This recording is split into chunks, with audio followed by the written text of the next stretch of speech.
HerJourney2Self Podcast. My name is Tamara and I am your host. Happy Friday. I hope you are all enjoying this wonderfully cold day. If you are living somewhere cold like I am, because the snow has officially arrived here in Buffalo and it is cold. Man, I am just waiting for the day where I am living somewhere where it is relatively warm all year long because I do not like the cold. I do not like snow. And it is so interesting when people are shocked to hear me say that because I'm from Buffalo. Look, just because you are from a cold place doesn't mean you like it, okay? I enjoyed the snow maybe once a year and then I'm over it. I drove for the first time since June, thankfully, before the snow hit.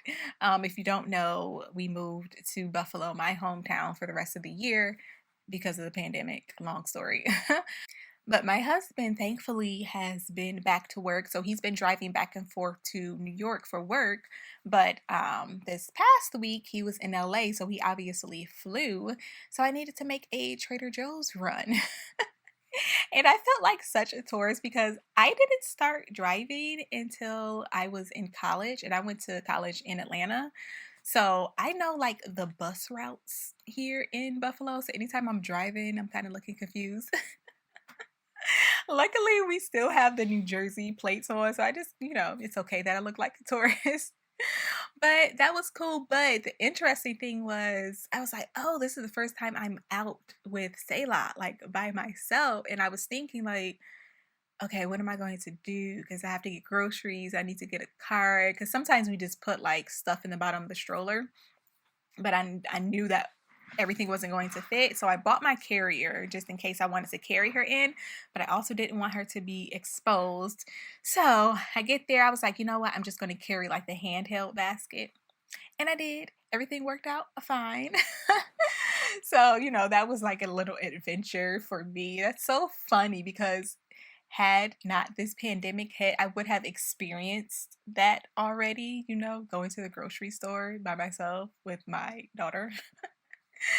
That was just so funny and so interesting to me. But yeah, what else can I update you on? I'm just in the mood to give you updates for some reason. Selah turned 10 months this week. Ugh, it is just blowing my mind every month. And I was looking at a few of her pictures the other day from when she was a newborn, and I was getting so emotional because she was so tiny and her face has changed so much. Man, babies are just so remarkable. And speaking of Selah, do you know how hard it is to get a 10-month-old to sit still for pictures? Because, of course, we took her 10-month pictures, but we also took our holiday family pictures that I mentioned before that I was so committed to taking. So that was a long day yesterday. It was fun, but it was also like, I felt like I had like done an intense workout by the end of the night. It was so crazy. And it's crazy to think that this year is literally almost over. We have 1 week left. I remember when the pandemic first hit, I had just delivered and it felt like life was moving in slow motion. And then these last few months have just flown by. I am so ready to get off of this emotional roller coaster. I am so ready. But that's enough catching up. Let's go ahead and get into today's episode. So, today we are talking about the holiday blues. You may have heard of the winter blues or seasonal depression before, and I don't think I've actually ever experienced the winter blues or seasonal depression, but I can say that warmer weather makes me feel amazing, which is another reason why I want to live somewhere where it's warm all year long. And there are so many different triggers that can cause it, but more specifically, what can trigger the holiday blues may be you not being able to travel to see your family or your loved ones, dealing with financial struggles, managing an illness, or grieving the loss of a loved one. So, as you can see, these scenarios are not unique at all to this year. This is our global reality. We have suffered a tremendous loss this year, and many of us feel the constant heaviness of it, and we just keep saying to ourselves, we just want this to be over. And I don't want this to be a depressing episode, but I do want us to acknowledge where we are.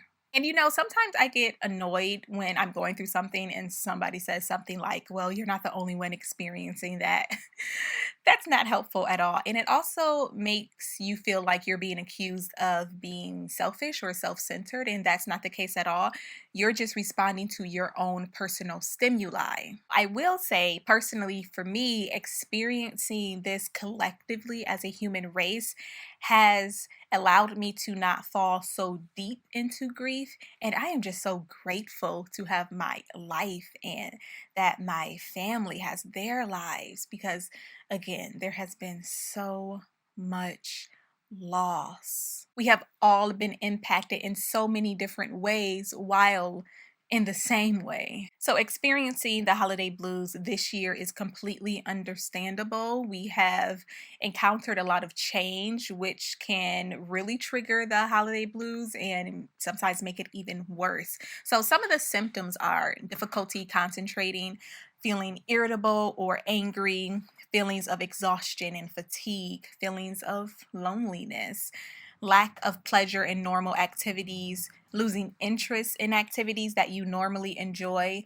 sleeping much more or much less than normal, and trouble making decisions and withdrawing from friends and family. So, like I said, I don't want to make this episode depressing. I would like to offer up some hope if I can. So, here are some tips that may help you with the holiday blues, and be sure to check the show notes for all of the references. So, the first one is to get more sleep.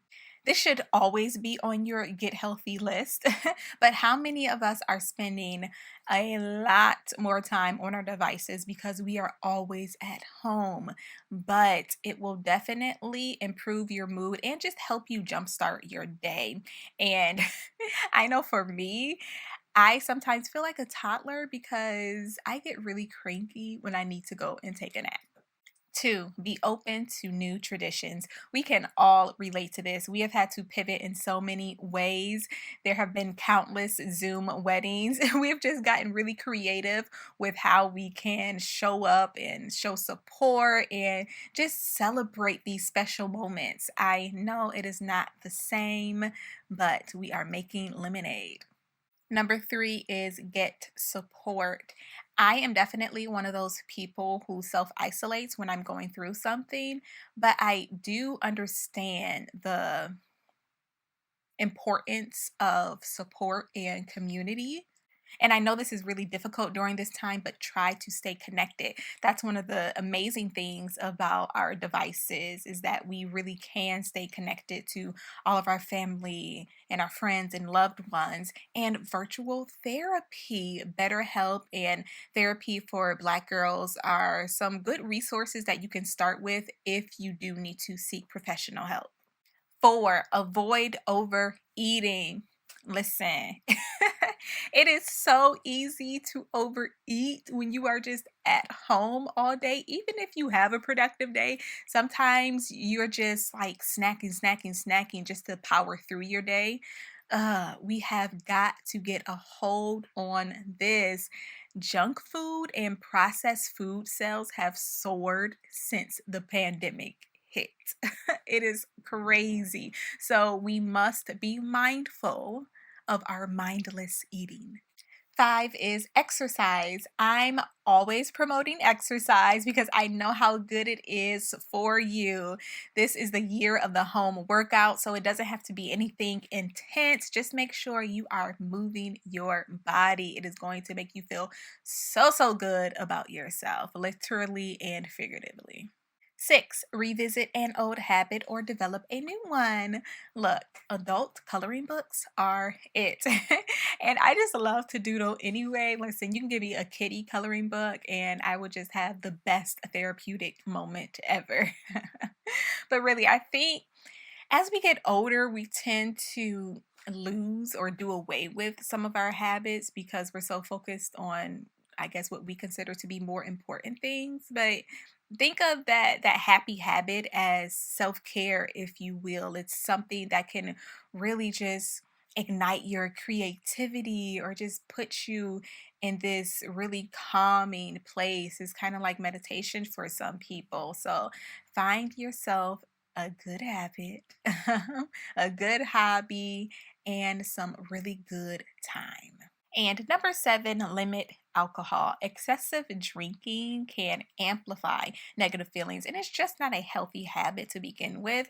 And some people actually use it as a band aid for those negative emotions. So you don't want to mask what you're feeling. You want to acknowledge what you're feeling and try to deal with those things rather than just drinking it all down. Okay. This has been a year unlike any other that we have seen or experienced. It has been hard to find joy and hope. It has been even harder to even want to find those things. I have had to work at that daily. If you are experiencing the holiday blues, first, your feelings are valid. I also encourage you to seek help, whether that is trying out some of these tips or seeking professional help. Remember, it's never about putting a band aid on things. It's about getting to the root and learning how to cope, manage, and heal. The purpose of this podcast is to be a light. I try to offer hope in my life and the lives of others. So I pray that you all see and hear my heart. So thank you so much for tuning in to today's episode. You can watch on YouTube at Tamara J. Morris. Follow us on Instagram at HerJourney2Self. And please leave a review on Apple Podcasts. Remember that your testimony is not for yourself. It is for the world. Until next time, peace, love, and light. Come all ye things.